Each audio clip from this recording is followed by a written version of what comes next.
Bonjour, bonjour peuple de Dieu, bonjour la famille. Une fois de plus, on se retrouve sur cette plateforme Emma World. Exhorte-moi, apôtre, par la grâce de Dieu. Aujourd'hui, c'est un rendez-vous spécial. Ce rendez-vous que l'Éternel nous a réservé. À travers ce rendez-vous, nous allons parler une fois de plus de la prière. C'est quoi la prière? Nous savons tous que la prière, plus précisément, bien-aimés dans le Seigneur, la prière, c'est l'action de prier. C'est un mouvement de l'âme tendant à une communication spirituelle avec Dieu. Et la prière également, bien-aimés dans le Seigneur, permet à l'homme de se rapprocher de Dieu. Et la prière, c'est l'intimité que souhaite l'époux à l'épouse. C'est cette intimité-là. Maintenant, il est écrit aussi dans la Bible, dans le psaume 145, 18. Je lis la parole. L'Éternel est près de tous ceux qui l'invoquent. De tous ceux qui l'invoquent avec sincérité. Ce qui veut tout simplement dire, par le moyen de la prière, l'Éternel se fait montrer à son peuple. Ceux qui font appel à lui, sincèrement, l'Éternel se fait montrer. Maintenant, il n'est pas facile de l'invoquer. Vous ne pouvez pas être proche de Dieu si vous ne le faites pas confiance, bien-aimés. Si vous faites confiance à Dieu, quand vous faites appel à lui, c'est là où il se manifeste. Mais non, il faut que vous ayez foi en lui. Et c'est cette même foi que nous devons nourrir. Comme une plante. C'est ce que nous devons nourrir également. C'est le pourquoi Jésus-Christ est le modèle par excellence de tous les chrétiens. Sa vie était tout simplement une prière à la libération et à la délivrance d'un peuple rempli de péchés. C'est le pourquoi l'œuvre de la croix nous a rapprochés une fois de plus de Dieu. Jésus-Christ également nous prouve qu'il avait totalement confiance en Dieu. Jésus l'a prouvé. Il a prouvé qu'il avait confiance en Dieu. C'est le pourquoi cette confiance a été accompagnée par des miracles. Cette confiance a été accompagnée par des délivrances. Cette confiance a été manifestée également, accompagnée par des délivrances, des guérisons. C'est le pourquoi, bien-aimé, la prière est le moyen qui nous permet de nous rapprocher de Dieu. Maintenant, toi qui t'es laissé abandonner, qui n'arrive plus à se rapprocher de Dieu vis-à-vis de la prière, je veux te dire, reviens dans l'intimité avec l'époux. Car l'époux souhaite toujours être proche de son épouse. Et le seul moyen de se rapprocher, c'est la prière. C'est le pourquoi vous allez voir aussi qu'il y a plusieurs réponses dans des prières. Il y a 3 types de réponses. Il y a des moments que nous prions, que l'Éternel peut dire non, il n'est pas d'accord avec ce que l'on souhaite et ce que l'on demande. Il y a des moments que nous prions et que l'Éternel peut dire oui, il valide ce dont tu as souhaité et ce dont tu as demandé. Il y a des moments où tu pries également et l'Éternel peut te dire attends, parce qu'il sait que ce qu'il va te donner peut te détruire, peut te tuer. Je prends un exemple. Il y a certaines personnes qui se lamentent et qui pleurent après une prière. Il a fait le souhait, il a demandé. Mais ne savons pas que l'Éternel a déjà préparé quelque chose d'exceptionnel. Il attend juste le bon moment pour lui donner cela. La personne commence à se lamenter. J'ai souvent pris cet exemple au niveau de l'église. Le chrétien immature est comme un bébé aussi, qui a l'habitude, quand il demande, il a besoin de quelque chose, il commence à pleurer, à l'image d'un bébé qu'il est en train de pleurer parce qu'il souhaite manger, il souhaite qu'on lui donne quelque chose afin de se nourrir. Mais il ne sait pas que sa maman a déjà fait de la bouillie pour lui. Et le bébé pleure parce qu'il en a besoin. Mais la maman sait que en ce moment, cette bouillie est tellement chaude. Si je donne cela à mon enfant, cela va lui brûler. Il y a certaines prières que nous demandons que le Seigneur, s'il se dit, si je leur donne cela maintenant, si je lui tends cela maintenant, cela va lui détruire, cela va lui brûler. C'est le pourquoi il y a certaines prières où l'Éternel dit non. Bien-aimé dans le Seigneur. Il y a aussi des prières que tu vois que les réponses tardent à venir, c'est parce que le motif de la prière est, le motif n'est pas agréable, le motif est mauvais. Le fait que le motif est mauvais, cela, la personne se dit que Dieu ne répond pas, Dieu ne l'a pas entendu. C'est tout simplement parce que le motif de ta prière est mauvais. Je ne sais pas si quelqu'un me comprend. C'est pour cela que dans le livre de Jacques 4, le verset 3, on nous dit ceci. Ou bien, quand vous demandez, vous ne recevez pas, car vous demandez avec de mauvais motifs. Vous voulez que l'objet de vos demandes serve à votre propre plaisir. C'est pour te dire quoi, bien-aimé dans le Seigneur? Que quand le motif de la prière n'est pas agréable, cela empêche Dieu à nous exaucer parce que notre motif est mauvais. Bien-aimé dans le Seigneur, pour qu'une prière soit validée, il faut que cela soit associé avec la volonté de Dieu. Cela soit associé avec ce dont Dieu trouve dans ce contenu de la prière.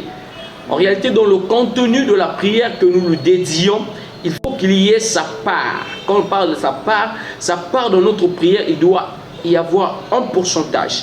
Je prends un exemple. Nous allons prendre un autre livre. Le livre de 1 Samuel. Le livre de 1 Samuel, le chapitre 1.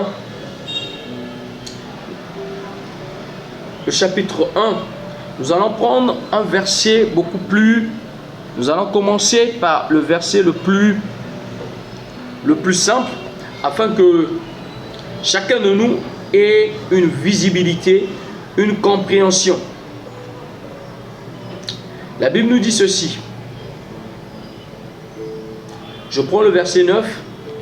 Anne se leva après que l'on eut mangé et bu à Silo. Le prêtre Élie était assis sur son siège près de la porte du temple de l'Éternel. L'amertume de l'âme, elle pria l'Éternel et pleura abondamment. Elle fit le vœu suivant. L'Éternel, maître de l'univers, si tu consens à regarder la détresse de ta servante, si tu te souviens de moi, si tu n'oublies pas ta servante et lui donnes un fils, je le consacrerai à l'Éternel pour toute la durée de sa vie. Et le rasoir ne passera pas sur sa tête. Comme elle restait longtemps en prière devant l'Éternel, il y observa sa bouche. Anne parlait dans son cœur et ne faisait que remuer les lèvres. On n'entendait pas la voix d'Élie. On n'entendait pas sa voix. Élie pensa qu'elle était ivre. Je ne sais pas si une personne me comprend. C'est pour te dire quoi? Qu'à ce niveau, Anne, la Bible ne dit pas que ce n'était pas la première fois que Anne venait pour prier. Ça veut dire qu'elle venait auparavant prier. Mais non, le fait qu'elle venait auparavant pour prier, ce qui veut dire également que le sujet et le motif de ses prières, si c'était basé que pour prouver à sa rivale qu'elle était capable de mettre au monde, si c'était à cause des gens tout autour d'elle qui la pensaient stérile, qui la croyaient stérile, si c'était à cause des moqueries des gens, si sa prière n'était autre que ça, l'Éternel n'allait pas valider cela. L'Éternel n'allait pas accepter de l'exaucer. Mais c'est quand elle a pris du recul, quand elle a changé le contenu et le motif de sa prière. Elle dit à l'Éternel, si tu me donnes un fils, je le consacrerai. Je le consacrerai. Donc ça veut dire que si l'Éternel lui donne un fils, ce fils ne va pas seulement faire sa volonté, ne va pas seulement faire sa joie, mais va aussi servir l'Éternel. C'est pour cela, c'est pour dire aussi à une personne, tu as longtemps prié pour demander un travail, mais s'il n'y a pas eu d'exaucement dans ce travail, c'est parce que dans le motif de ta prière, il n'y a pas la part de Dieu à l'intérieur. Si tu priais avec des motifs qui étaient négatifs, j'aimerais tout simplement te rappeler ceci. Tu dois changer le contenu de ta prière. Père, si tu me donnes un travail, à travers ce que je pourrais avoir dans ce travail, je vais apporter dans ta maison. Je vais faire du bien à tes serviteurs. Je vais contribuer à l'évangélisation de ton œuvre. Là, le contenu change, bien-aimé. Tu es malade. Éternel, guéris-moi. Il te guérit. Pourquoi il va te guérir? Éternel, si tu me guéris, je ferai désormais ta volonté au lieu de faire ma volonté. Le but du Seigneur, le but de notre Dieu n'a jamais été de nous faire souffrir. Mais le but de notre Dieu est que nous puissions avoir une vie épanouie. Je ne sais pas si quelqu'un me comprend. L'Éternel veut que tu aies une vie épanouie. Pour avoir cette vie épanouie, il faut que tu fasses sa volonté. N'oublions pas la prière de notre Père. Notre Père qui est dans le ciel. Que son nom soit sanctifié. Que son règne vienne. Que sa volonté soit faite sur la terre comme au ciel. Donc sa volonté se manifeste sur la terre comme au ciel. Donc tu laisses la volonté de Dieu prendre le dessus sur toi. C'est dans la prière également que nous devons dire que Père, si tu fais de moi, si tu ôtes de moi ce manteau du chômage, Père, à travers mon travail, je vais s'aimer dans ta maison. Je veux faire du bien à tes serviteurs. Je veux participer à l'évangélisation de ton œuvre. C'est comme ça que nous sommes censés prier. Et c'est comme ça également que quand nous prions avec des motifs dont Dieu trouve plaisir, qui trouve sa part dans notre prière, c'est là où il y a l'exaucement. C'est là où il y a l'aboutissement. Je me souviens qu'il y avait un lépreux qui a rencontré Jésus. Il dit, Maître, si tu le veux, je serai guéri. Jésus dit, je le veux. Et c'est le pourquoi il était guéri. C'est pour te dire, toi aussi, bien-aimé dans le Seigneur, le but de notre Dieu veut que tu aies des enfants, que tu ailles de l'avant, que tu travailles, que tu puisses prospérer à tous égards. Mais dans le sujet de ta prière, il faut qu'il y ait la part de Dieu. Quand il y a la part de Dieu, quand il y a Dieu dans ta prière, c'est là où tu vois l'exaucement. Quand je parle de Dieu dans ta prière, c'est ce que Anne a fait comme prière. Si tu me donnes un fils, je le consacrerai. La part de Dieu sera que le fils puisse faire la volonté de Dieu. Cela était la pensée de ce matin. Toi qui m'as entendu, toi que Dieu a fait grâce d'entendre l'exhortation de ce matin, dans tes prières, il faut qu'il y ait la volonté de Dieu. Quand il y a la volonté de Dieu, quand il y a la part de Dieu, c'est là où Dieu fait descendre sur nous l'exaucement de nos prières. Ce n'est pas parce que tu as beaucoup pleuré que l'Éternel va faire quelque chose. Non, c'est quand ta prière émane, la prière émane du cœur. Quand le cœur est sincère, il est près de tout ce qu'il invoque. De tout ce qu'il invoque avec sincérité. Quand la prière émane du cœur, la prière est sincère. Le premier point. Et le deuxième point, c'est quand ça part est dans ta prière, c'est là où l'exaucement se manifeste. Toi qui as entendu l'exhortation de ce matin, que l'Éternel te touche, afin que tu changes le motif de tes prières, les motifs de tes prières, afin que l'exaucement puisse être ton partage. Toi, ta maison, ta famille et tout ce dont tu souhaites que Jésus te l'accorde. Nous avons fini pour ce matin.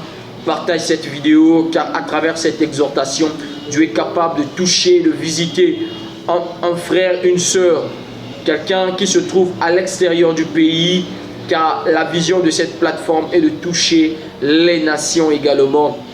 Que Dieu nous bénisse.